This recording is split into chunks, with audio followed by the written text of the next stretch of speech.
Olá, nós damos continuidade ao Informativo Notícias com o Papo de Boleiro. E os destaques de hoje são os seguintes: Alaf empata e Teutônia faz 7-0 na Série Ouro de futsal. No Brasileirão, a Gangorra Grenal volta a mudar. Inter vai para o G4 e o Grêmio, com empate, saiu do G4. Paulo Paixão fala como está a preparação física dos jogadores da seleção para a Copa do Mundo, agora no Papo de Boleiro.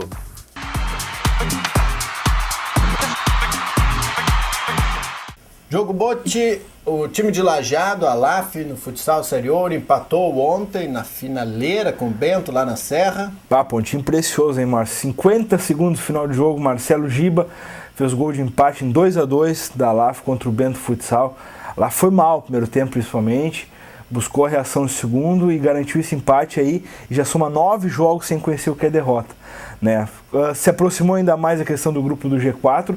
O grupo G4, na verdade, são 8 equipes que classificam para a segunda fase, mas o G4 são aquelas equipes que têm vantagem na disputar em casa uma fase de mata-mata, né? Por isso que a gente ressalta tanto a questão da classificação entre os 4 primeiros.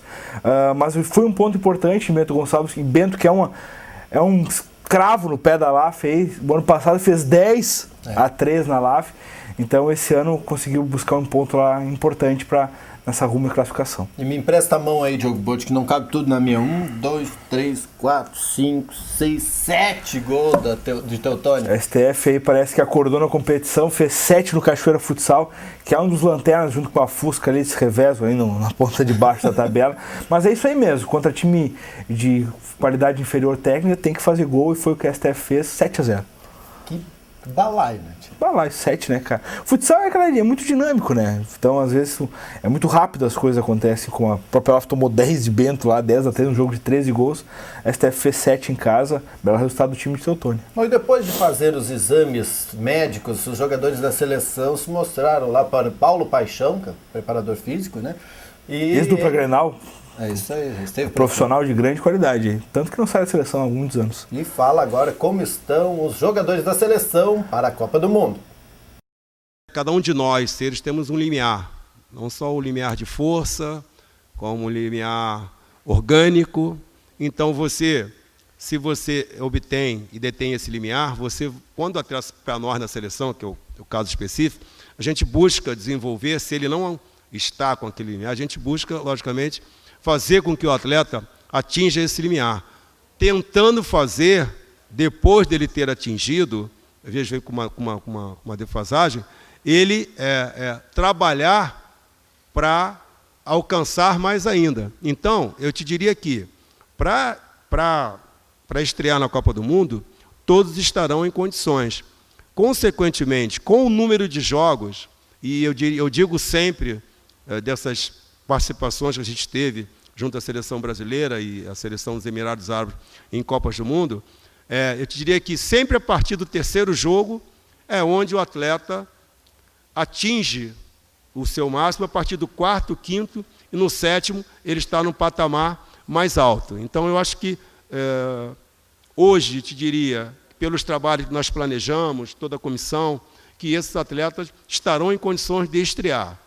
Agora, no auge, aí só no último jogo. A partir do 3º, uma manutenção, para que no 7º jogo, queira Deus, e Ele vai querer, né? E que a gente realmente faça uma boa decisão com todos numa plena forma. Diogo, e se eles estão preparados, como o Paixão disse aí, hoje teve treinamento com bola. Teve treinamento, o técnico Filipão fez o primeiro trabalho tático na Granja Comari e indicou a seleção com o mesmo grupo que ganhou a Copa das Confederações, né? Os mesmos jogadores, o mesmo time, o mesmo esquema, que é uma tendência agora que a gente espera, e deve ter poucas mudanças com relação a esse time para a estreia da Copa marcada para o dia 12 de junho. Hoje, no Jornal Informativo, você vê a seleção da Argentina. Os hermanos. Eu acho que é o melhor grupo desde a época de Maradona, né?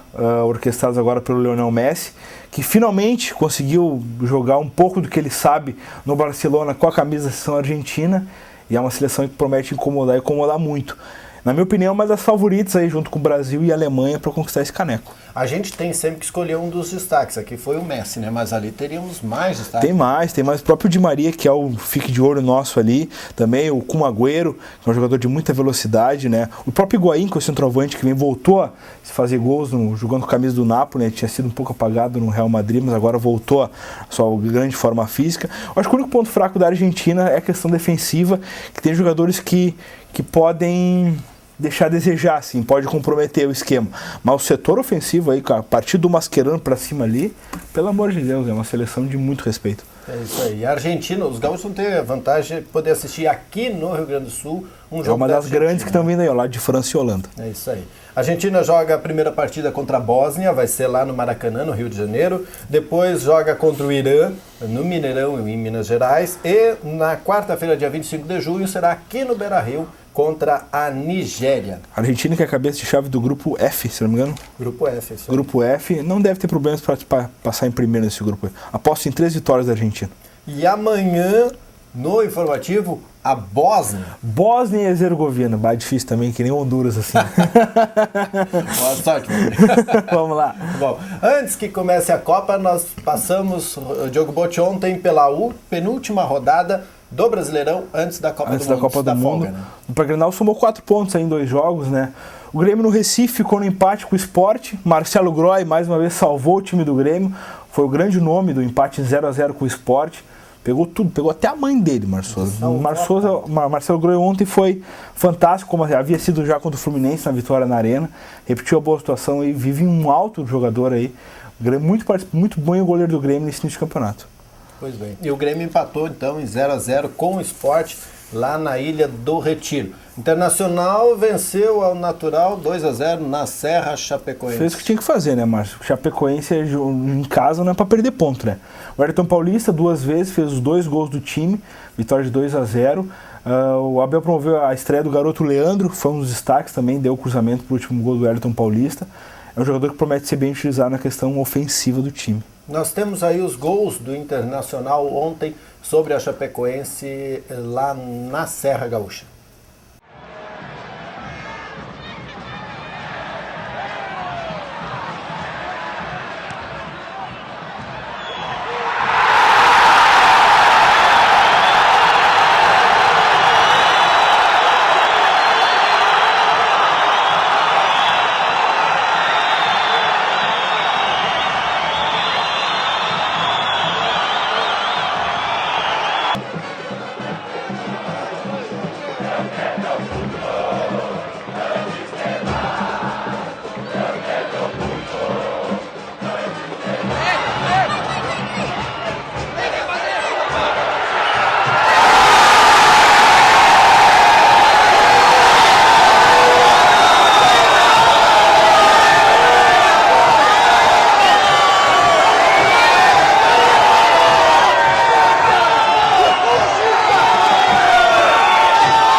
Diogo Botti, Internacional, com esse resultado, voltou ao G4. Voltou Mas ao e G4. os demais resultados dessa rodada? Vamos lá então, coloca na tela para nós aí. Além de Sport 0, Grêmio 0 na Ilha do Retiro, o Botafogo fez 2-0 no Palmeiras fora de casa.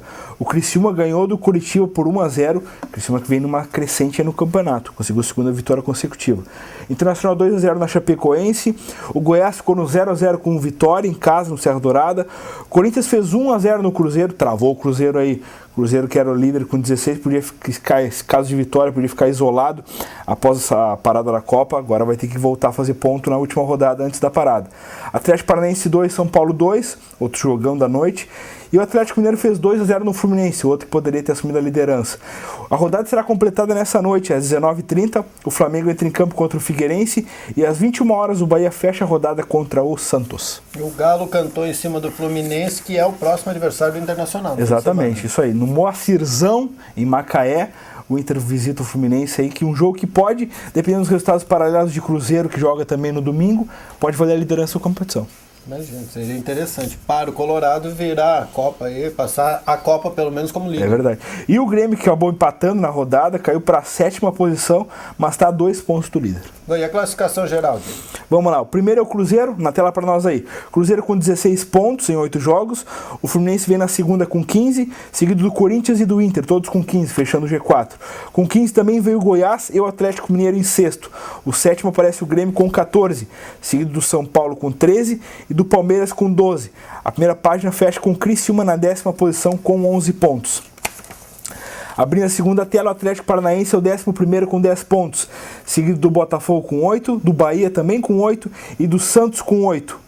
O Vitória aparece na 16ª posição com 7. O Flamengo é o 17º, abrindo o G4, o Z4 no caso, com 6 pontos. Seguido da Chapecoense com 5, do Coritiba com 4 e do Figueirense, o Lanterninha, com 3 pontos. Três times da região sul do país aí, né? É verdade, o Criciúma se escapou, né? E o O Criciúma deu um up aí, né? Isso aí. 10ª posição. O Goiás tá a fé pegar também, recuperando, tá lá em cima. O Rio de Janeiro também sempre com um bom representante lá. O Rio de Janeiro vem fazendo, né? O ano passado foi o Fluminense e esse ano parece que o Flamengo é o candidato forte. Vasquinho, né? Já tá lá na Série B. Botafogo também na rabeira ali, né?